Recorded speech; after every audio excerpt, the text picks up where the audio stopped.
Salut à tous, bienvenue donc sur l'entrepreneur lifestyle, Thierry #Henry. Aujourd'hui donc épisode 73, on va parler donc de comment scaler ton business.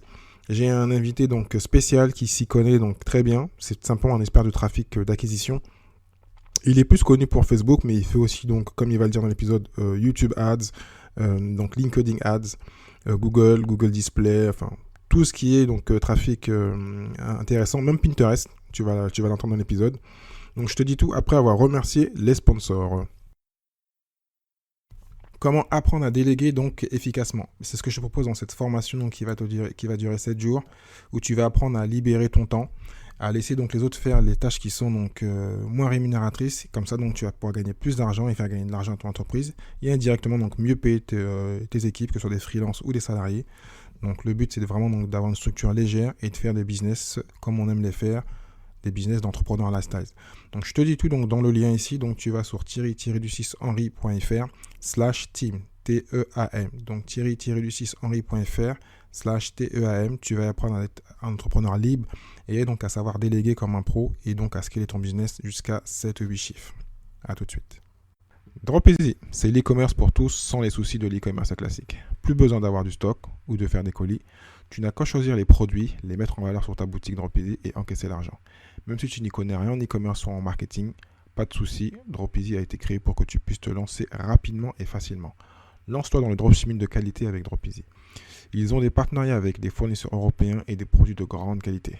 C'est pour cela qu'ils t'offrent une formation complète. Il te suffit de tester gratuitement pendant 14 jours aujourd'hui avec le lien suivant: thierry-du6henry.fr/dropeasy. thierry-du6henry.fr/dropeasy. Donc de retour, après avoir remercié donc les sponsors, donc Bertrand Jacob qui est mon invité, qui est franco-belge, tu vas l'entendre dans l'épisode, il va nous parler un peu belge, donc mais bon, je lui ai rappelé qu'on était sur un podcast français, donc comme ça moi tout est clair, même si c'était pas très compliqué.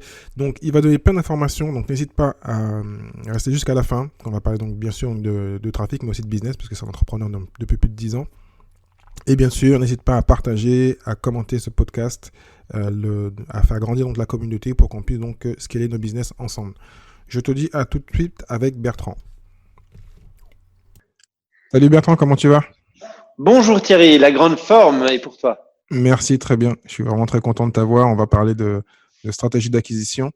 Parce que souvent, on vante donc le SEO et le trafic gratuit, entre parenthèses gratuit, et toutes les stratégies pour acquérir du client. Même si toi, je sais, parce que j'ai écouté un peu d'autres épisodes et d'autres vidéos, que tu connais donc cette partie-là, le blogging et autres. Et donc là, Exact. on parle pour les entrepreneurs qui ont un peu de budget, qui n'ont pas peur du trafic payant et qui veulent donc se lancer, même si, bon, tu vas détailler parce qu'il y a des choses importantes, parce que le trafic évolue, le monde évolue, donc il faut donc évoluer avec. Mais bon, je te laisse te présenter, puis on va partir sur plein de questions sur le SEA. Écoute, au top. Je m'appelle Bertrand Jacob, je suis expert acquisition depuis maintenant à peu près 10 ans. Je viens du monde de l'entreprise, de la PME. Et c'est vrai, on a commencé avec le blogging et l'inbound marketing à l'époque. Et aujourd'hui, les clients veulent toujours un peu plus et un peu plus rapidement. Donc c'est sûr qu'on est sur des modèles d'acquisition avec de la publicité en utilisant des outils comme Google ou YouTube ou Facebook. Donc Et toi, aujourd'hui, concrètement, nous,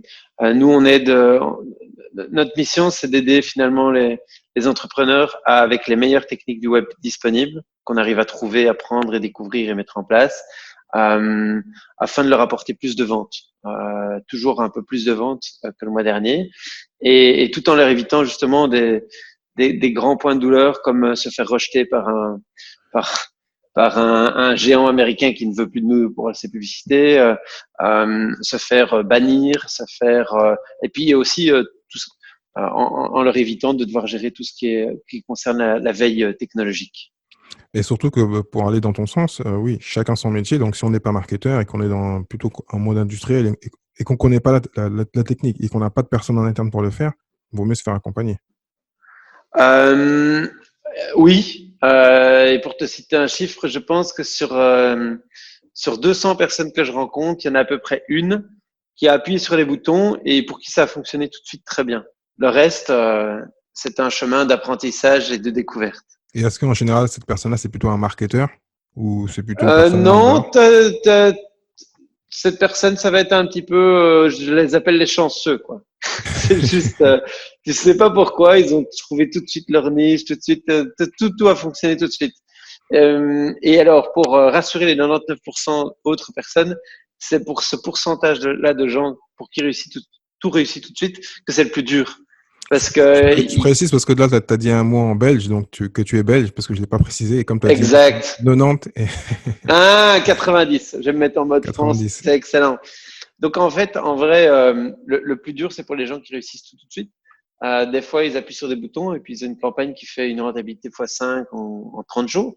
Et du coup, ils passent leur vie à vouloir obtenir la même chose. Et leur vie dans l'insatisfaction de ne plus l'obtenir, Bon, souvent. on va essayer de partir sur un tronc large. Donc maintenant, j'ai plein de questions. Donc là, Et on va partir sur un peu différents projets. Donc la personne qui débute et qui a du budget, parce que si tu n'as pas de budget, bah, tu peux rien faire. La personne qui a déjà une activité, mais qui n'a pas actionné donc la partie payante, parce que des fois, il y en a qui marchent très bien avec oui, du gratuit, mais c'est-à-dire que techniquement, comme disent les Américains, pour moi, c'est des gens qui laissent de l'argent sur la table, parce qu'ils pourraient donc actionner, carrément. faire de plus de chiffre d'affaires, simplement. Donc, bon, ça va être un peu large, donc bon, excusez-moi, il y a plein de questions. Donc là, on va partir du débutant, qui est faire soit du blogging, même si le blogging n'est peut-être pas automatiquement lié. Je pense que le blogging, alors tu vas me dire si c'est bon ou pas. Est-ce que tu conseillerais un blogging de faire du trafic payant ou de faire plutôt du retargeting? Les deux. Les deux en même temps? Ah ouais. Alors, même avant ça, je lui poserai une question. Je lui poserai une question de savoir pour évaluer. Et en fait, je vais te donner la question. Et puis après, l'objectif, c'est d'évaluer dans quel monde il se situe. Parce que je pense que le patron d'entreprise qui fait du blogging, pour donner cet exemple-là, il est dans deux mentalités différentes. Soit il veut réduire ses coûts, soit augmenter ses revenus. Et ces deux, vraiment, je pense, états d'esprit qui sont différents. Il y en a un où on est plutôt dans la pauvreté, l'autre dans la richesse. Je m'explique. Les fins de mois sont juste limites. Et donc, pourquoi est-ce qu'on irait investir de la publicité? Parce que ça veut dire quoi? Ça veut dire investir de la publicité, ça veut dire sortir du cash de l'entreprise. Donc, du coup, qu'est-ce qui va se passer? Si l'entrepreneur a plutôt un mindset orienté pauvreté et rareté, qu'est-ce qui va se passer? Du coup, il va se dire, attends, non, moi j'ai une fin de mois de limite, donc je vais essayer d'économiser. Et Ouais, donc, on n'est pas sur un modèle de croissance. tu parles en fait de l'entrepreneur qui a pas un esprit qui voit pas le trafic comme de l'investissement. Mais et même au-delà d'un point de vue identitaire, je pense qu'on nous a pas appris à réfléchir au business de manière rationnelle et toujours. Moi en tout cas, Thierry, j'ai pas reçu de modèle quand je me suis lancé dans les affaires, que je suis sorti de l'UNIF, que j'ai lancé la boîte. Je me suis lancé avec ce que j'avais à mes 20 ans. Et donc du coup, qu'est-ce qui s'est passé? J'ai appliqué ce que je savais de manière inconsciente. Et donc pour moi, développer une affaire, c'était pas donner de l'argent à de la publicité, c'était écrire des articles de blog. Pourquoi? Parce que j'avais peur de dépenser de l'argent en publicité. Et je préférais garder l'argent dans ma poche et finalement perdre mon temps, investir du temps à faire du blogging. L'impact, c'était que j'allais pas sortir du cash de la boîte. Oui, Donc je mais voulais maintenir le cash dans la boîte. Là, tu as raison, mais c'est vrai que tu parles d'une époque, parce que c'est vrai que en off, on parlait plutôt de 2020. Tu as Ouais. commencé. Mais aujourd'hui, je rencontre plein de patrons qui sont encore comme ça. Le SEO était plus simple, entre parenthèses. Plus simple. Alors, je tente d'illustrer ici un concept et une idée qui est lié au fonctionnement d'une personne. D'accord. Aujourd'hui, je pense qu'un patron, il a deux choix pour avoir des meilleurs résultats en fin de mois. En fait, il en a trois. Il peut, un, diminuer ses dépenses, deux, augmenter ses revenus, trois, faire les deux en même temps. Et donc, du coup, dans les clients que je rencontre, sur 360 missions de consultance, c'est un point que je vais valider. Je vais vouloir voir où est-ce que la personne se situe. S'il vient faire de la publicité, c'est qu'il a déjà un attrait à augmenter ses revenus. Parce qu'il sera prêt à mettre 100 euros pour essayer d'en gagner 1000. Tu me suis? D'accord. Quelqu'un qui n'est pas encore dans l'aspect, dans l'autorisation finalement de gagner plus, il va plutôt être, je vais essayer de dépenser moins pour mieux gagner. Et donc, il sera plutôt en train de remplacer un investissement publicitaire en temps de travail pour faire du blogging, pour faire des vidéos, etc. Et l'exemple que je souhaite te donner par rapport à ça, il est mathématique, c'est une secrétaire en France et en Europe, elle va coûter entre 20 et 40 euros de l'heure. Et que ce soit pour faire des vidéos, des articles de blog donc même si on évalue la valeur du patron au taux de la secrétaire et que tu investis 1 heure par jour, ça te fait 40 euros par jour de valeur, d'accord? Donc tu pourrais soit les donner à la publicité, soit éviter de les donner et faire ton heure de blogging. Et dans les deux cas, dans le cas où tu vas intégrer le fait que tu fasses du blogging ou des vidéos ou du contenu naturel, en fait, tu vas prendre du temps à écrire et probablement, c'est pas ton métier principal. Donc, ça va être une distraction du business. Et en plus, tu n'as pas de garantie du résultat. Aucune garantie de résultat. Par exemple, quand tu es dans l'assurance, essaie de ranker un article dans l'assurance, bonne chance. En plus, voilà, aujourd'hui, c'est beaucoup plus compliqué. Mais c'est vrai que j'ai mal posé la question parce que quand j'ai posé la question, j'ai pensé aux petits blogueurs. Mais toi, en fait, comme tu gères avec les PME, j'aurais dû parler du blogueur infopreneur ou affilié. Mais bon, on va partir. Oui, même le patron d'entreprise, quoi. Oui, parce que souvent, non, mais selon eux, ils pensent pas au blogging, ils y pensent moins, à moins qu'ils ils à une appétence ouais. marketing. Et même pas, par exemple, un truc qui serait plus simple parce que maintenant c'est à la mode, ils pourraient faire des vidéos. Il y a plein de sociétés qui font pas de vidéos. Correct. Ils pourraient faire des vidéos pour leur business, qui le font pas. Et qui pourraient même faire et là, de nouveau, ils ont deux choix. Soit ils prennent du temps qu'ils ne vont pas débourser en fin de mois vu que c'est leur poche, mais ça vaut de l'argent. Ils vont faire du temps pour faire la vidéo, mais ils sont pas en train de produire être dans leur zone de talent. Soit ils vont investir de la publicité, ils vont avoir un débours. Par contre, ils vont être capables de gagner du temps pour rester dans leur zone de talent et obtenir une affaire en plus. Donc, il faut, ce qui est logique, mais bon, c'est bien que tu l'as précisé. Donc, il faut dès le départ prendre une décision, savoir est-ce qu'on prend du temps, ce qu'on fait avec son temps. Comme on dit, le temps, c'est de l'argent. Et donc, est-ce qu'on prend le temps pour créer du contenu et devenir meilleur en contenu et apporter du trafic et donc ne pas investir dans un. Mais quand ton métier est prof de yoga ou vendeur de badges pour événements, ça n'a pas de sens. Tout à fait. Et comment donc toi tu rassures un client en lui disant que tu vas mettre 10 ou 5 ou 10 euros tous les jours, comment tu le rassures? Parce qu'en plus, tu as parlé de bon, je vais aussi prendre un exemple. Tu as parlé donc, moi, dans mon métier qui est de l'affiliation, les business en ligne, on va dire, le printemps de demande, on m'a toujours dit que faut plutôt partir sur du 1,3 ou 1,2. Toi, tu as parlé, donc tu mets 100 et tu gagnes 1000. Est-ce que c'est souvent ton cas ou moi, on m'a toujours dit que c'est plutôt 1, 2, 1, 3, donc tu mets 100, tu le Non, alors, la majorité des gens, donc je vais dire qu'il y a 45% des gens pour qui c'est difficile d'avoir une rentabilité. Il y a 30% des gens qui obtiennent une rentabilité, donc entre 1 et 1,5. Donc ça, c'est l'effet du marché, que ce soit chez les gros clients ou les petits clients. Donc on a quand même 80% des gens qui arrivent à acquérir du trafic. Alors, et qui sont remboursés pour cette acquisition de trafic. Il y en a donc sur 100 personnes, il y en a 50 qui n'y arrivent pas. Il y en a 40 qui vont y arriver et ils vont aller jusqu'à faire 1x2. Et je tiens à préciser, Thierry, que les chiffres que moi je traque sont à 7 jours et 30 jours. Donc, c'est-à-dire que c'est pas sur 2 ans. D'accord. Donc, ça veut dire quoi pour monsieur et madame tout le monde qui nous écoute? C'est qu'aujourd'hui, lorsqu'on met 100 euros en publicité, les outils comme Facebook et Google vont nous permettre de suivre la personne et les résultats sur 7 jours ou 30 jours. Donc, les résultats de rentabilité que je vous donne, c'est des rentabilités à 7 jours ou à 30 jours. C'est-à-dire qu'ils mettent 100 euros, ils récupèrent leur investissement en 7 jours ou en 30 jours. Et donc, sincèrement, il y a la majorité des gens qui rament et qui galèrent pour déjà obtenir une rentabilité. C'est 50% des gens. Et une fois qu'on a une rentabilité, il y a un deuxième défi, c'est obtenir une marge de profit. Mais on parle d'une marge de profit à 7 ou 30 jours, tu vois, c'est pas à 2 ans.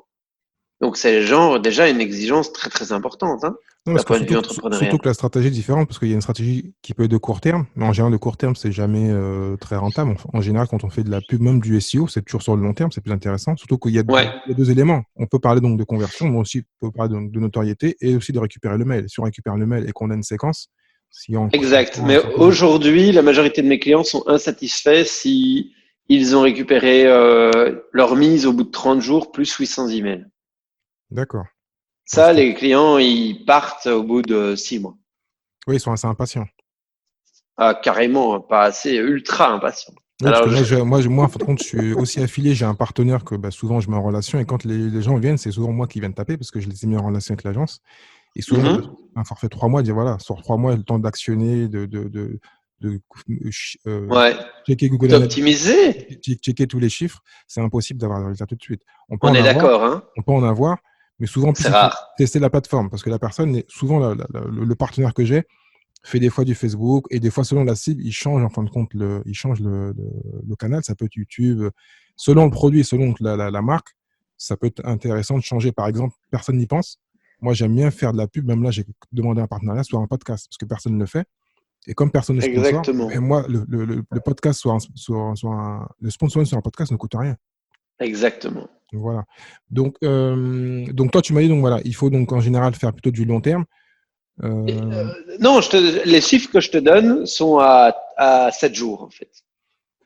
À Et 7 jours. donc, il y a quand même 10% des infopreneurs qui arrivent à faire une rentabilité x2, x3, x4. Donc là, tu Et parles des infopreneurs, mais les infopreneurs ont des marges assez énormes.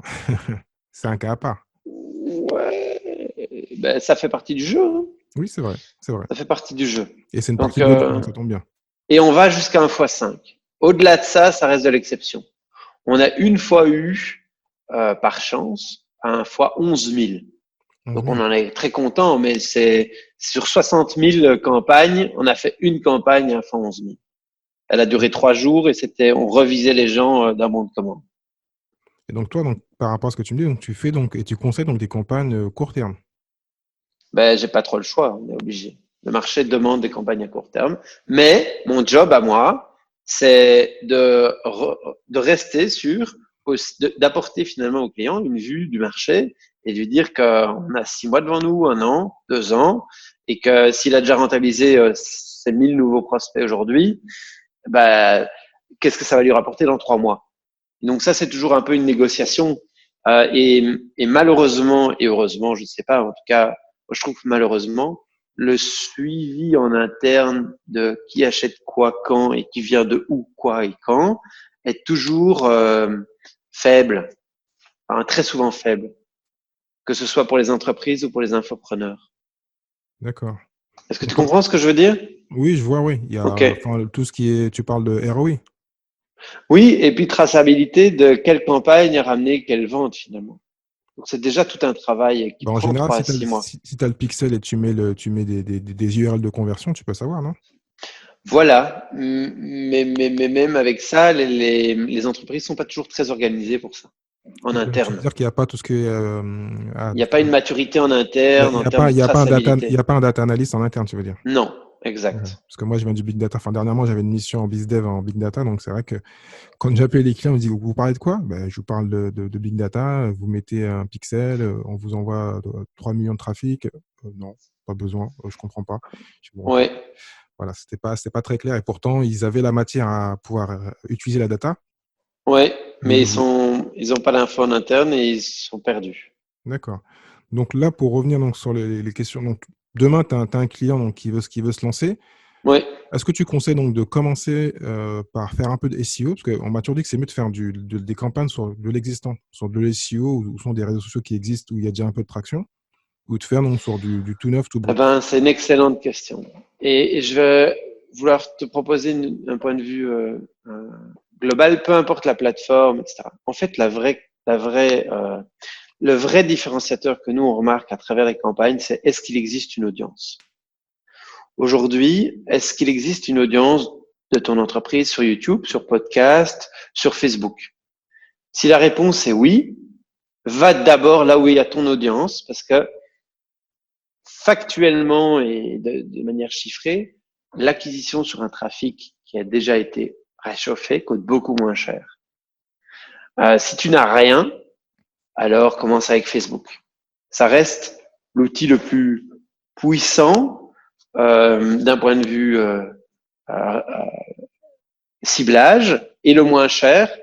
Le deuxième devient YouTube, mais il permet moins d'agir de manière rapide. Donc Mais ça prend disons que plus de YouTube, il temps. faut en général faire une vidéo ou sinon, Voilà, c'est une exact. cible un peu différente, ouais. Voilà, et les audiences arrivent plus lentement, et l'algorithme travaille plus lentement, les conversions aussi. Donc, c'est sur Facebook on peut arriver dans une salle et dire on fait ça, ça, ça. 45 minutes plus tard, la campagne est lancée et le soir elle tourne. Sur YouTube, déjà, on va devoir utiliser différents outils comme Google AdWords, YouTube, Google Analytics, Google Tag Manager. Bref, déjà ça, on en a pour 45 minutes, quoi. Donc, mais si l'entreprise a déjà une audience sur YouTube, c'est le mouvement à faire en premier. Et si toi, tu as beaucoup de podcasts, beaucoup d'audience, le mouvement à faire numéro 1, c'est d'aller voir où il y a ton audience. Donc, tu veux dire faire de la pub sur iTunes ou Spotify? Voilà.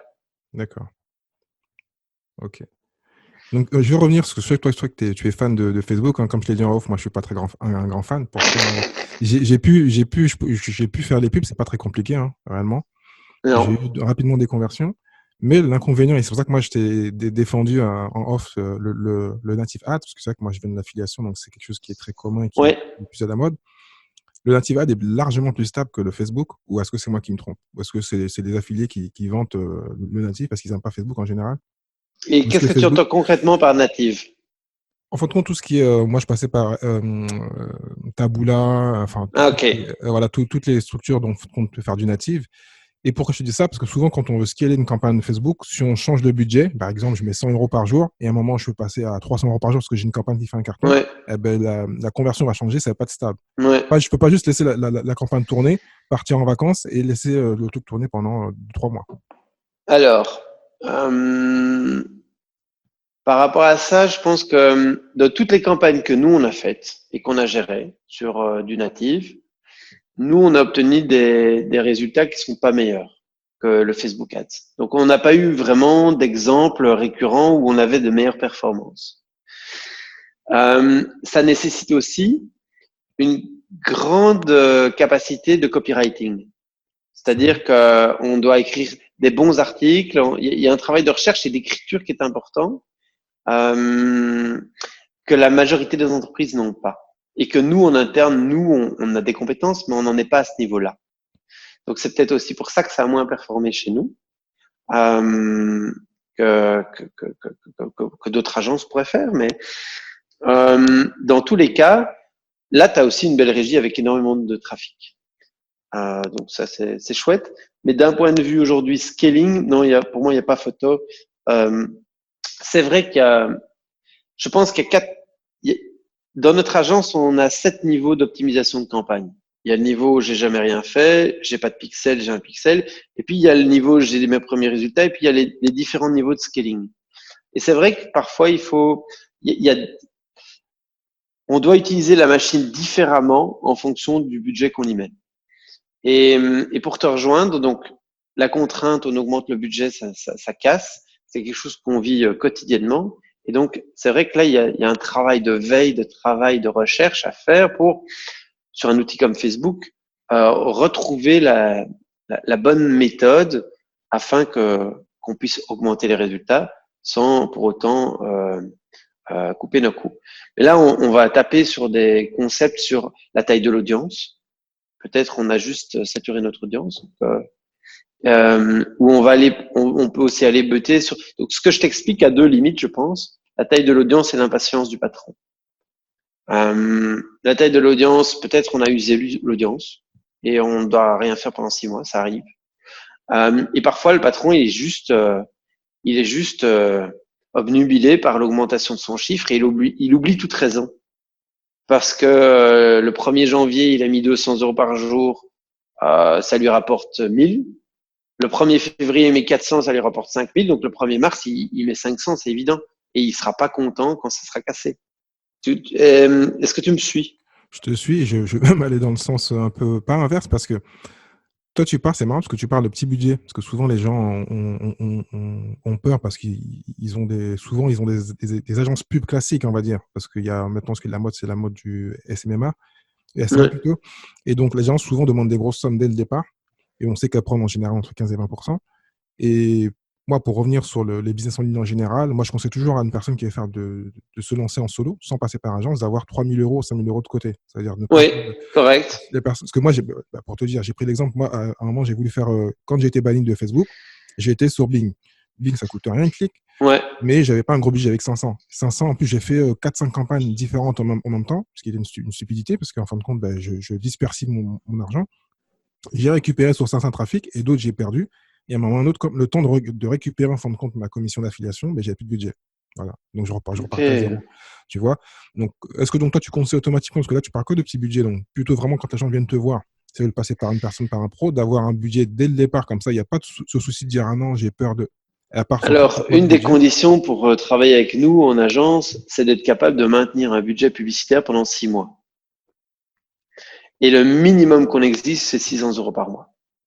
Et D'accord. c'est déjà euh, trop pour la majorité c'est déjà beaucoup, je vais dire, pour la majorité des entreprises. Donc là, tu parles des Prends à TPE, l'étape, j'ai jamais fait de tu parles pub. des TPE ou même des PME classiques, elles ont peur de mettre 600 € Ouais, tous les mois. c'est déjà un budget, quoi. D'accord. Ouais, c'est fou quand même quand on y pense, hein. C'est pas énorme, hein. Non, c'est vraiment pas énorme, c'est 20 € par jour. Mais on est sur quelque chose de nouveau et très insécurisant, parce que nouveau. Et en tout cas, c'est ce que je remarque. Donc ça veut dire Euh, toutes les personnes qui relèvent leur peur ont en fin de compte un avantage concurrentiel sur leur marché, les concurrents, parce qu'elles veulent faire du payant. Et d'autres ne veulent exact, pas en faire. Donc c'est plutôt se exact. dire, voilà, il faut se différencier de ceux qui veulent juste éviter le payant. Après, oui, comme tout payant, il y a du risque, hein. C'est vrai que là, on parle comme si c'était facile. Il y a du risque. Mais si on le fait, Bah, c'est un moi, investissement. c'est mon avis, hein, si on le fait sur du long terme, on récupère de la notoriété, on peut récupérer des mails, on peut récupérer un ensemble de choses. Surtout si on continue à faire du SEO, c'est-à-dire que si on arrête, parce que le problème que les gens peuvent se plaindre, c'est-à-dire qu'ils sont dépendants du payant. Et si les jours ils arrêtent, ben, Voilà. ils n'ont plus de trafic. Donc, Et aujourd'hui, il y a beaucoup de personnes qui sont quand même dépendantes d'une plateforme ou d'une deuxième et qui sont en recherche d'une troisième et d'une quatrième qui apportent du résultat. Donc, il y a très, très peu d'entreprises qui ont aujourd'hui 10 sources de trafic, 10 outils d'acquisition de trafic différents qui ramènent du prospect de manière rentable. Et du coup, ça amène beaucoup d'insécurité, comme tu dis. S'il y a un truc qui pète quelque part, bah, il n'y a plus rien. Et donc, oui, ça c'est ce que moi je remarque chez les différents clients. mais après, le calcul n'est pas plutôt à faire dans le côté le coût d'acquisition du client, parce que c'est vrai que je donne encore un exemple d'un ami qui écoute, j'espère, enfin qui va écouter. Lui, en fin de compte, il a un produit qui est récurrent, c'est-à-dire que c'est un produit qui est très, comment je peux dire, dont tout le monde a besoin, surtout les hommes, Ok. surtout quand ils ont un certain âge. Et c'est un produit, quand on l'a utilisé, qui est efficace, on va le recommander par chance toutes les semaines ou tous les mois. Ouais. Ce qui veut dire que le jour, on ne devrait pas avoir peur de faire du trafic. Donc, dans certaines niches où on a la récurrence, ça devrait être logique de dépenser, parce qu'on sait très bien que le client, quand on l'a acquis, il est là, il n'y a plus besoin de le payer, il est là. Mais là, on est d'accord. Et c'est juste que je pense que tu es entouré. C'est des réflexes entrepreneuriaux où on prend en compte la valeur sur la temps de vie et puis les achats récurrents. Donc ça, c'est beaucoup plus dans l'e-commerce, qui est moins mon domaine à moi Mhm. et qui est fondamental. Hein. Et donc, ce sont ces éléments-là qui sont apportés au patron. Donc, Mais généralement, le patron, il valorise ce qu'il a en fin de mois, ouais, pas ce qu'il obtiendra dans 6 mois. donc toi, tu es plus dans la personne qui est dans l'urgence, qui veut lui vendre tout de suite, on va dire. Ouais, Donc là, pour les personnes qui écoutent, c'est vraiment de faire un arbitrage, une stratégie par rapport à son produit, à son marché, et ce qu'on veut obtenir sur le court terme et le long terme, moyen terme et long terme, on va dire. exact, D'accord. exact. Je vais te poser une colle entre parenthèses. Je vais t'embêter un peu les trucs qui ne t'intéressent pas du tout, parce que toi, Et tu es très moi. Facebook, YouTube et tout ce qui est gros volume. Qu'est-ce que tu penses de trafic comme Pinterest pour l'acquisition en payant, je te parle? Euh, alors, alors, je vais quand même te partager un point qui va te donner le cas. Donc, du Pinterest, on en fait et on en a fait. Aujourd'hui, mon métier, c'est faire de l'acquisition pour le client. Euh, Pourquoi est-ce que je te dis ça? Pourquoi est-ce que j'ai été connu sur Facebook et pourquoi est-ce que j'ai une casquette Facebook? C'est parce qu'on travaille dans un marché des experts et qu'il y avait une ou deux personnes qui avaient une casquette Facebook sur la tête. Il n'y en avait pas 10. Et donc, c'est la raison pour laquelle j'ai poussé ceci en avant. Et en plus, la vie a fait que j'ai découvert le pixel assez rapidement et que je l'ai mis en place et obtenu des résultats assez rapidement. Donc, ce sont deux éléments qui m'ont donné une casquette Facebook. Et je m'y tiens parce que les gens, quand tu dis que tu fais du Facebook Ads, tu peux pas dire que tu fais du YouTube Ads et tu peux pas dire que tu fais du Pinterest Ads. Parce que du coup, ils comprennent pas. Déjà, la majorité des gens, ils ont un métier, c'est déjà compliqué. Mais alors, si tu en as 3 ou 4 ou 5, c'est pas communicable. Donc ça, c'est pour te donner le contexte de ma réponse. Le Pinterest est super intéressant si tu as une audience. Euh, on a eu Une audience Pinterest ou une audience de blog? Les deux. Les deux? Euh, D'accord. Parce que, en fait, l'audience de blog va te donner un retour sur les centres d'intérêt des personnes. Donc, tu vas obtenir une connaissance marché sur quel article fonctionne pas, quel titre fonctionne pas, en termes des clics, en termes de présence, en termes de résultats. Et donc, cette connaissance, c'est cette connaissance que tu dois injecter dans ton Pinterest, dans ta publicité. Et aujourd'hui, c'est une plateforme que je mettrais en numéro 4 ou 5. D'accord. D'une stratégie d'acquisition. Par contre, quand les gens utilisent Pinterest, ils ont quand même, statistiquement, ils ont plus de probabilité d'être dans une dynamique d'achat. Ouais, parce que moi, j'avais fait une enquête dessus. Enfin, j'avais fait une étude, un article il y a 2, 3 ans. Alors, je sais pas si ça a changé. Je sais que ça évolue vite. Mais dans cette enquête-là, que j'ai appris en plus sur une grande société américaine, qui indiquait que le panier moyen était le plus élevé sur tous les réseaux sociaux. C'est là où les gens avaient la carte en main. Ils regardaient en fin de compte ce qu'ils voulaient acheter. Ils avaient le plus Ouais, gros panier moyen par rapport à d'autres réseaux. Alors, je sais ouais. pas si ça a changé entre-temps. Euh, Il y a c'est l'époque où j'ai fait l'enquête, il n'y avait pas encore de Pinterest payant en France. C'était qu'aux États-Unis. Maintenant, ça l'est en France.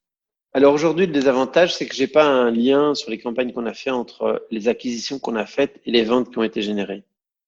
Parce que du coup, quand on a plusieurs plateformes, c'est difficile de lier vraiment une acquisition à la vente. Parce que des fois, ils ont vu un peu de Facebook, un peu de YouTube et un peu de Pinterest. Et donc, la personne est dans les trois et c'est difficile de relier vraiment la source à l'achat. Donc, ta question précise, c'était qu'est-ce que tu penses de Pinterest en termes Non, de mais je publicité? pensais que tu allais me dire que c'était nul, mais bon, ça tombe bien, vu que c'est Non, bien. Mais c'est après, vraiment super. il est vrai que en termes de volume, il n'y a pas photo par rapport à Facebook. Ah, on est d'accord. Tu auras beaucoup de volume, beaucoup de clics, mais de nouveau, quel va être ton coût par acquisition? Et c'est là où tu peux pas, enfin, je pense qu'on peut pas se lancer sur un Pinterest Ads comme on se lance sur un Facebook Ads pour deux raisons. C'est-à-dire comment? C'est-à-dire en partant de zéro. Quand tu as une connaissance de ton marché, des titres, des images qui vont un peu plus plaire, ça va vraiment t'aider sur Pinterest. Pourquoi? Parce qu'en fait, la régie est moins puissante et le tracking est moins puissant. Donc, tu devras attendre plus de temps avant de faire des itérations, c'est-à-dire des essais, des erreurs, des modifications.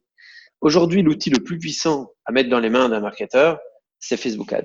Même Google est à la ramasse, je trouve, D'accord. Ah, je pensais que plutôt en en termes termes de ciblage, je en pensais termes que de tout ça. c'était Google restait le premier parce que quand on cherche une requête précise, quand on va chercher comment faire de la pub, ben, on va mettre une vraie requête et que YouTube, que Facebook, ça reste quand même, on est sur une plateforme où les gens sont là pour partager des choses avec des amis. Mais ce qui est différent, c'est que le pixel est puissant. Voilà, il est puissant. Mais On est techniquement, d'accord. quand on est sur Facebook, on n'est pas là pour faire une requête.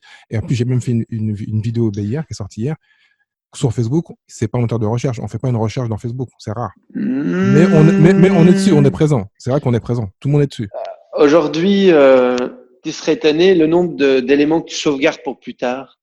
Je suis sûr que les gens Ah, qui nous entendent, qu'ils aillent voir le nombre de ouais, mais je sauvegardes suis qu'ils pas un ont bon fait. client. Je suis pas un bon client. Ok. J'aime pas Ils vont Facebook être parce que étonnés, ils ont au moins sauvegardé 600 éléments, c'est pas 1000, c'est pas plus. il y a même une semaine, j'ai même dit que j'allais retirer Facebook et Instagram de mon portable, comme ça, je suis tranquille. Mais bon, ça tombe bien parce qu'on va rebondir sur Instagram, parce qu'on n'en a pas parlé. Cool. Parce que tu as fait un classement en fin de compte de 4 plateformes. Donc, Ouais. j'aimerais qu'on parle de tout là, comme tu es un expert en trafic en acquisition, parce qu'on va arrêter de te cataloguer Facebook, même si c'est ce que tu veux. Donc, donne-moi ton classement en mettant vraiment tout. Alors, je sais pas si tu fais du Twitter ad, du Reddit ad, du Quora ad, du Snapchat ad. Twitter, vraiment, tout ce qu'on a essayé n'était pas concluant. Donc, C'est bien pour du retargeting. donne-moi ton classement. Un, encore aujourd'hui, Facebook. Deux, tu vas avoir Google, YouTube, Google Search et Google Display. Donc là, on a les trois et en fonction du business, tu iras chercher l'un ou l'autre. Il y a dans tout ce qui est business to business, il y a LinkedIn qui doit rentrer dans ce classement. C'est pas trop cher, Et LinkedIn? alors, les publicités LinkedIn sont archi chères, c'est pas ça qu'il faut faire.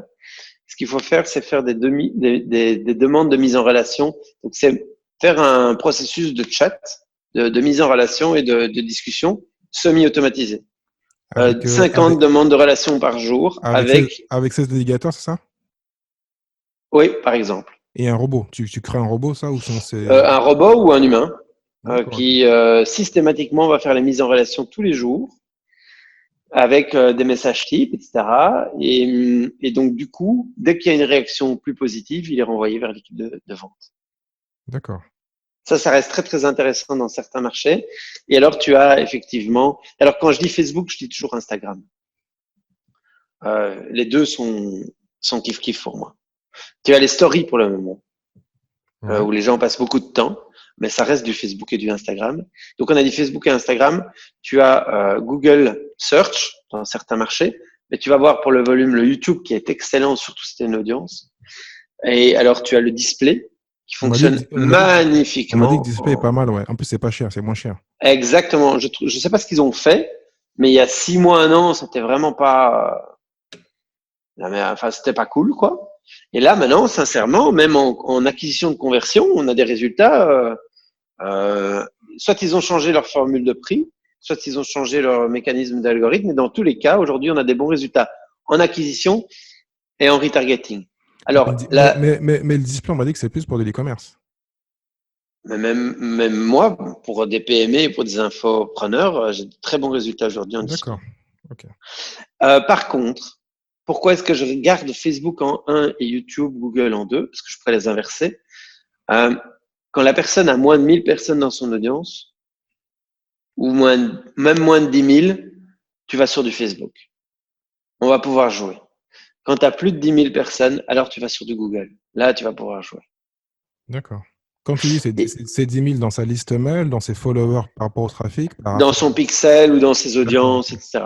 C'est pour ça, en plus, ça tombe bien que tu parles de ça, parce que tout à l'heure, on en parlait, j'y pensais. Bon, pour ceux qui ne connaissent pas, si on commence un site ou une activité, quoi qu'il arrive, même si on ne compte pas utiliser Facebook, il faut automatiquement mettre le pixel. Oui, Les gens et n'y le pensent pas. Google. Alors, oui, et alors, alors, identique. Ouais, oui. Donc, oui. Et Ouais, petit bonus pour ton audience. même si les gens ne comptent pas faire de pub cette année-là ou même dans 2 ans, toujours Voilà. laisser le pixel. Il faut mettre les deux pixels, Google et Facebook, tout à fait. Voilà. Sinon, il n'y a aucune donnée qui est collectée. Ça veut dire que le jour où la personne se réveille, elle doit démarrer de zéro à partir de ce jour-là. C'est toujours très frustrant vu qu'elle voudrait démarrer tout de suite, quoi. Quand on va à la machine à coca, on a l'habitude d'avoir le coca tout de suite. On n'a pas l'habitude d'attendre 3 semaines que les gens viennent sur ton site, quoi. Donc, le fait de l'installer aujourd'hui pour tous ceux qui l'ont pas et tous ceux qui démarrent fera une grande différence dans 3 ou 6 mois lorsqu'ils voudront démarrer les publicités. Et c'est d'autant plus vrai pour YouTube parce que autant, petite donnée technique, Facebook aujourd'hui, on peut arriver, on peut dire donne-moi la liste des gens qui sont venus sur telle page ces 6 derniers mois. Dans les 30 minutes, tu as la réponse et tu peux lancer ta pub. YouTube, il te limite à 30 jours. Ça veut dire quoi? Ça veut dire que s'il y a un an ou s'il y a même 3 mois, tu as une vidéo qui a fait 1 million de vues, c'est ce million de vues et de gens perdus. Tu me suis? Ouais, bah, c'est dommage, c'est stupide. Et donc ça sur YouTube, c'est dingue, c'est dingue, c'est dingue, c'est dingue. Ah, je pense qu'ils vont le changer, ça, c'est quand même bizarre, hein. Le changement à faire. Alors, je l'ai communiqué, ils le savent, c'est ce qu'ils m'ont dit. Déjà, c'était 0 il n'y a pas longtemps, maintenant c'est 30 jours, on peut remonter à 30 jours. Ce serait bien qu'un jour, ils remontent à plus. Mais aujourd'hui, c'est le deuxième mouvement à faire, c'est mettre soit le Google Analytics, soit le code de retargeting de Google. Non, allez dans votre Google Ads et créer les audiences des gens qui ont vu vos vues sur YouTube. D'accord. Comme ça, vous faites ce que vous voulez. Alors, grande différence, YouTube te permet de garder les gens pendant 540 jours. C'est Donc, ça énorme, veut ça. dire que tu l'as créé aujourd'hui, tu as 2 ans d'audience devant toi. Ça, c'est pas C'est mal, ça. énorme. Ben voilà, il fonctionne dans l'inverse. Mais il C'est faut aller juste qu'il ne donc te permet pas de il faut revenir en aller, arrière, il te il permet faut aller. d'aller vers l'avant. D'accord, ok. J'aimerais juste que tu finisses la liste parce on s'est arrêté à LinkedIn et j'aime bien, moi, avoir des infos Alors, un peu sur les autres. Ce que tu en tu penses, les autres. as LinkedIn et tu as Pinterest, qui est très, très intéressant. Et donc, le reste, c'est nul alors. Ben, c'est que c'est pas nul, c'est que c'est une question de priorité et de maturité. Déjà là, tu vas toucher 80% des gens tous les jours, tout le temps. Donc, Snapchat, pour l'instant, c'est pas encore intéressant. Bah, Snapchat, quelle est la tranche? Alors, ça dépend quelle est la tranche d'âge de tes acheteurs. Tout à Si fait. tu vends, je sais pas moi, des applications pour les 18-30, c'est intéressant. Mais moi aujourd'hui, on ne cible pas, on cible plutôt les 30-60, les 30-50 plus. Moi, j'ai pas une agence où on vise. Donc, les recommandations que je t'ai données, c'est une super bonne réponse. Comme je viens dans le monde de l'entreprise, on vise pas les moins de 18 ans et moins de 20 ans, Mm. dans la majorité des cas. Donc, on reste sur 5 plateformes et surtout donc Facebook dès le départ. Est-ce que donc toi, tu fais donc tu conseilles des fois donc, ou tu fais des campagnes ou tu fais plutôt comment on pourrait dire ça? Tu mets 10 € sur Facebook, tu en mets 5 sur YouTube en même temps sur LinkedIn, tu Aujourd'hui, fais c'est des un. choses qu'on fait, mais généralement, on est dans un. Donc, les clients qu'on a aujourd'hui, qu'on met sur YouTube, c'est des gens qu'on a accompagnés sur Facebook et qui sont matures pour ouvrir de nouvelles voies d'acquisition. Je ne fais pas de publicité publique sur venez me voir pour faire du YouTube Ads. Mm. Tu vois, donc je n'ai pas des clients qui démarrent sur YouTube.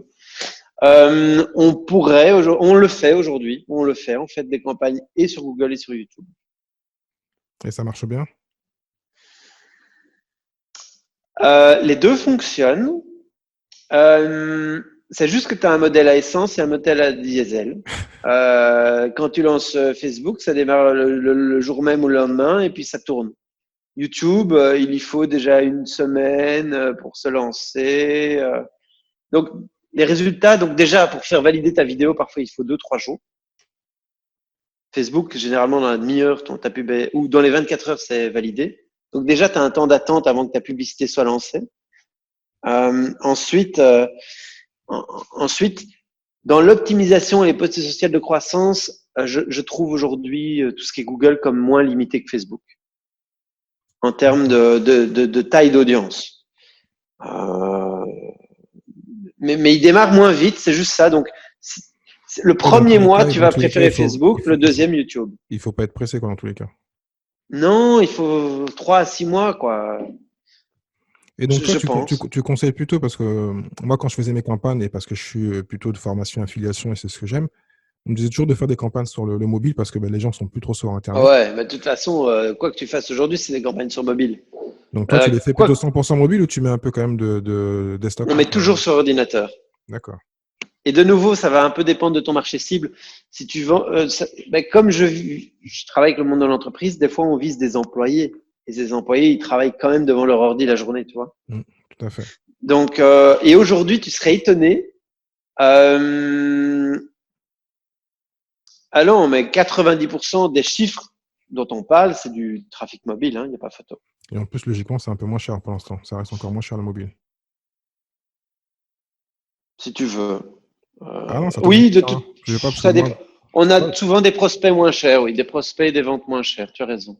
Mais est-ce que donc les gens convertissent automatiquement sur mobile ou est-ce qu'ils repartent après sur PC? Parce que souvent, c'est ce qu'on avait Ah non, aussi non, dans non, les non, non, premiers. non, non, non, ça moi j'ai pas. Mais c'est Ah, peut-être pas? plus lié à la dynamique e-commerce. Mais nous, on n'a pas ça aujourd'hui. D'accord, ok. Parce qu'en plus, c'est souvent difficile de traquer sur mobile. On le sait souvent sur En desktop, mais pas plus. sur mobile. Donc bon, ok.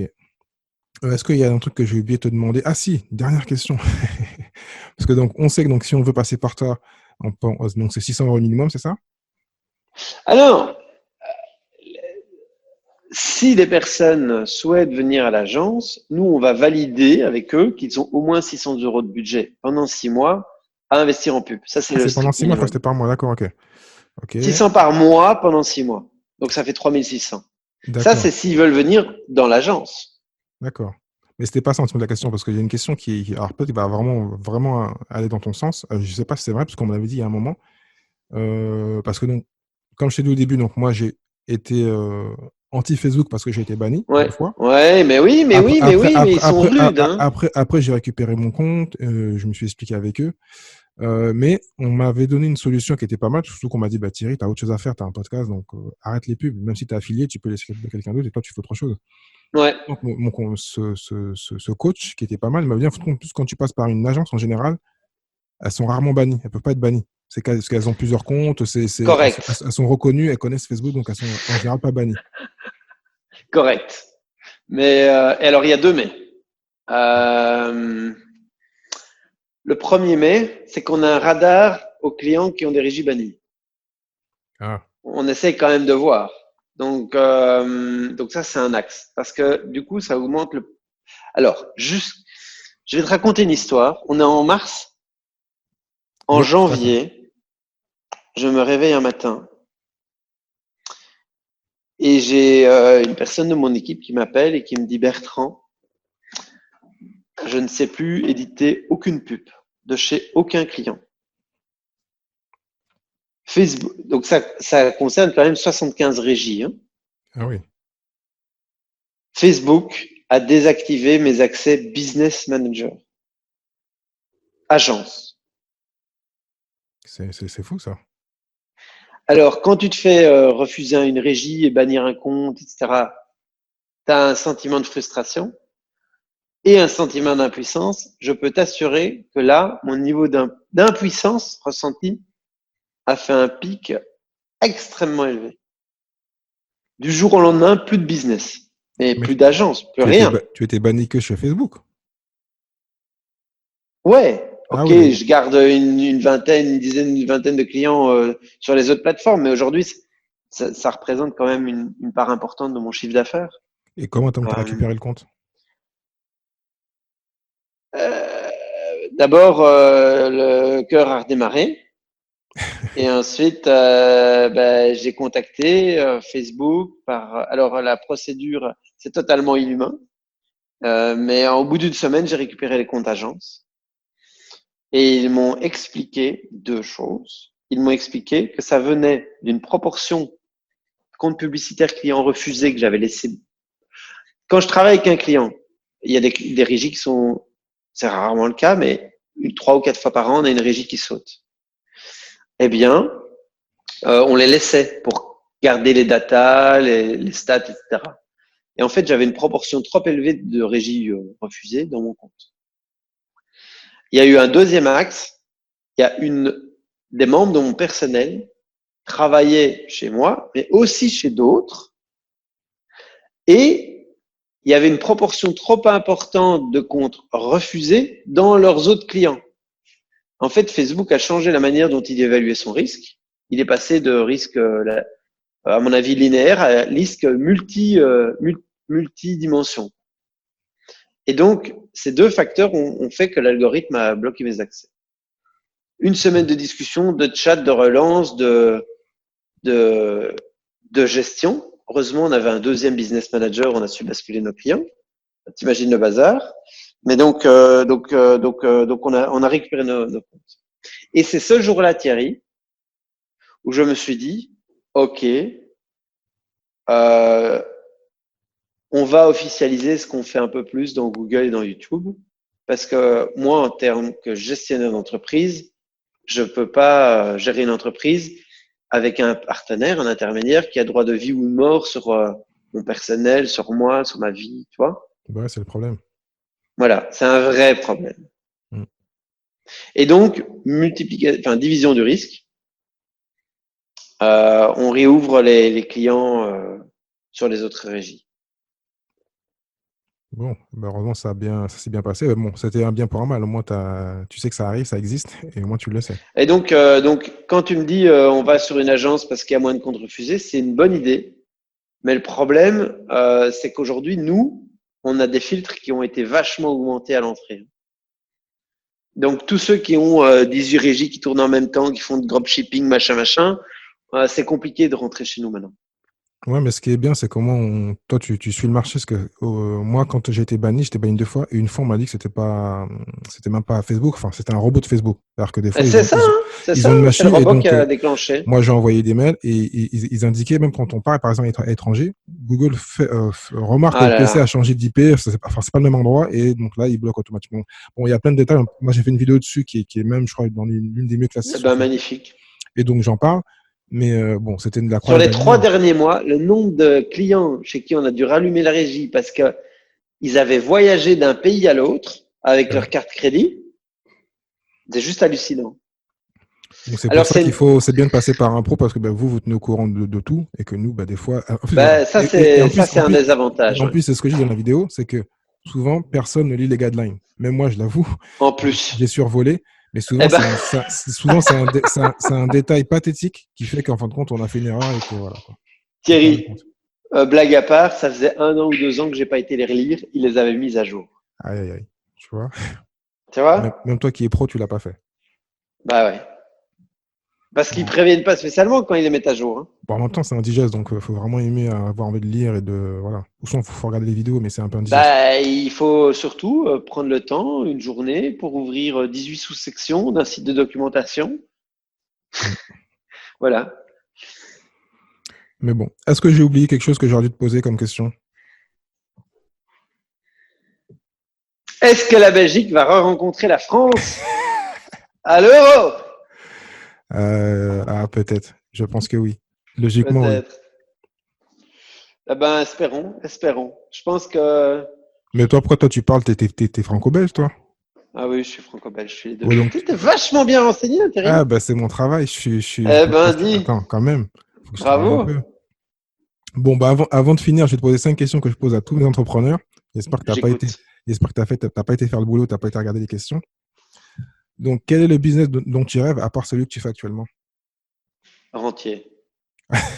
C'est un boulot rentier? Oui, c'est que c'est un boulot, tout à fait. Bah, quand même. Hein. Rentier immobilier ou rentier, t'as 100 sites, rentier tout court ou rentier précisément bourse, immobilier ou site internet? Non, un vrai rentier. C'est quoi un vrai rentier pour toi? Ah ben, il y a quelqu'un qui gère tout ça, justement. Rentier. D'accord. Tu gères la personne qui gère. Donc, tu, donc, Non, donc, en donc, donc, tu, vrai.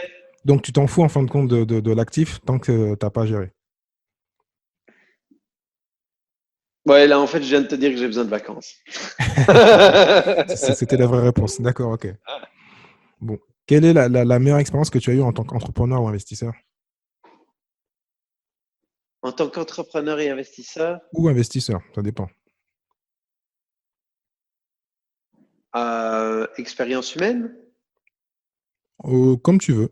C'est vrai que des fois, j'ai des gens qui me parlent d'expérience humaine, d'autres qui me disent, bah, comme toi, tu as fait des événements, peut-être que sur un événement, tu as fait, je sais pas, 5000 euros une soirée, enfin voilà.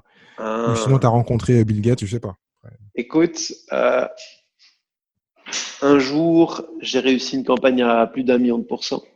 1 million de pourcents? Comment ça se fait ça? Bah, fois 11 000. Ah, c'est celle que tu me disais, d'accord. Ouais. T'as mis combien au départ? 3 euros? 3 euros? Ça a coûté 3 euros, ça a rapporté la différence. Ça Mhm. a juste, c'était un truc de dingue. Il y a 15 personnes qui ont affiché, il y a 13 personnes qui ont acheté. Donc, tu parlais du coup de chance, quoi. Mais ça, tu vois, c'est une satisfaction professionnelle, mais ça n'a rien à voir avec une satisfaction. Euh, les vraies satisfactions que j'obtiens dans le travail sont liées à un apprentissage et à une lumière qui s'allume dans un système. C'est quand j'apprends quelque chose et que je découvre et que je suis ensuite capable de le redistribuer. Ça, c'est vraiment les plus beaux moments que moi j'ai vécu. Ouais, donc, ça reste dans le partage humain, on va dire. L'apprentissage et le Sinon, partage. ouais. Et si je dois t'en donner une, c'est ma première vente en ligne. Je crois que pour 12 euros, j'ai sauté en l'air. Ouais, bah, comme tous ceux qui commencent en ligne, parce que souvent, La, la on leur toute dit, première. on leur dit que c'est pas possible, et c'est vrai que la première reste toujours. Et c'est ce que je dis souvent, moi. Dès qu'on fait la première, on sait que c'est possible. Si on ne fait pas de vente, ben on va retourner au Voilà. travail ou on va refaire un boulot classique ou un business classique. Dès qu'on fait Moi, la première, c'était 160 euros. Donc, moi, ça m'a vraiment super motivé, moi. Waouh! C'était comme un dingue. En plus, c'était 160 euros avec c'était un produit connu qui est le partenaire du podcast. Et donc, c'est depuis 4 ans, le client repaye. C'est un produit récurrent. Donc, j'étais aux anges. Waouh! Je ne sais pas d'où venait la vente. J'ai fait du spamming partout, ce qui est pas bien. Non, tu sais pas, tu comprends pas, t'as juste un mail qui te dit t'as fait une vente. Voilà. Et donc, je me suis dit, ah ouais, What? je continue, je ne vais pas lâcher. Voilà. Donc, Yes. troisième question, quel est pour toi le meilleur levier pour devenir entrepreneur? Levier. Oui. La lecture, les séminaires, Le mouvement. le mouvement, Se c'est-à-dire. lever et y aller. Oui, donc passer à l'action, quoi. Ouais. D'accord. Quel est le livre que tu conseillerais à tout entrepreneur et pourquoi?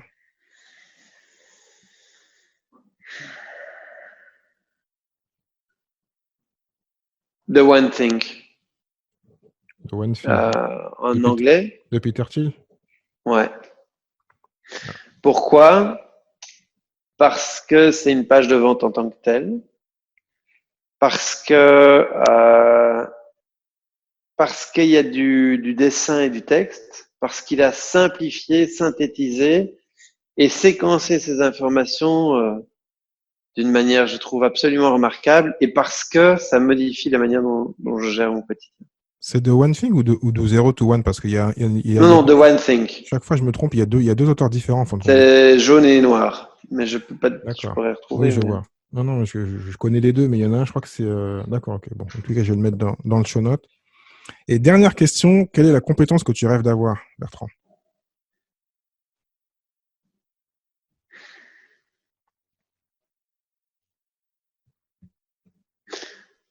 Une stabilité émotive encore plus importante qu'actuellement. Une forme de sagesse. Tu veux devenir Bouddha? C'est une belle compétence, je pense. Surtout dans des mondes hyper stressants comme ceux d'entrepreneurs. Ouais. Donc, et je pense que c'est ça qui fait la différence. Arrête d'être dépendant de Facebook, c'est pour ça. Ben voilà, tu vois. C'est le stress. Bon, Bertrand, grand merci. J'espère que tu as motivé les gens à faire du trafic payant. Même si, comme on le dit, c'est pas de faire du 100% payant. Si on a une partie SEO et réseaux sociaux, ah oui. c'est bien. Mais donc, grand merci. Donc, je mettrai donc tous les liens dans le show note pour te joindre. Et puis, donc, grand merci à toi, Thierry. S'il y a des questions, donc, vous les mettez donc dans les commentaires et je les enverrai donc à Bertrand. Bertrand, je te dis à bientôt. À bientôt, Thierry. Salut. Plus, ciao. Donc c'est fini donc pour l'épisode 73. Donc merci à Bertrand donc Jacob d'avoir partagé donc une partie de son expérience. Donc si tu veux aller plus loin avec lui, donc tu en as marre de gérer ton trafic ou tu veux pas le gérer, tu voulais débuter donc le trafic payant, passe par un pro. Donc tu peux le joindre sur e-marketing, donc i comme le i en anglais, donc e-marketing.academy avec un y à la fin, donc e-marketing.academy ou sur un site, un clic.com. Donc un comme le chiffre 1, site, un clic.com. Donc tu pourras le joindre. Je te mettrai aussi les autres liens dans le show note, donc son LinkedIn et son Facebook. Il a une page Facebook aussi. Donc voilà. Donc si bien sûr tu es toujours intéressé par ce podcast, donc n'hésite pas à nous aider à le faire connaître. Donc partage sur Spotify, iTunes, sur YouTube, tu nous mets un clic et un commentaire si tu as des questions. Même technique sur le trafic payant, que je puisse les renvoyer à Bertrand et qu'il puisse répondre directement. Bien sûr, n'oubliez pas qu'au mois de le 27 mai, on a le séminaire, donc l'entrepreneur lifestyle. Donc si tu veux donc avoir du contenu comme ça pour te donner donc le maximum d'informations et poser des questions à mes invités et aussi réseauter avec plus de 500 entrepreneurs, n'hésite pas donc à aller sur thierry-du6henry.fr/SEM20, donc 20 SEM20. Donc moi je te dis au prochain épisode. Ciao ciao.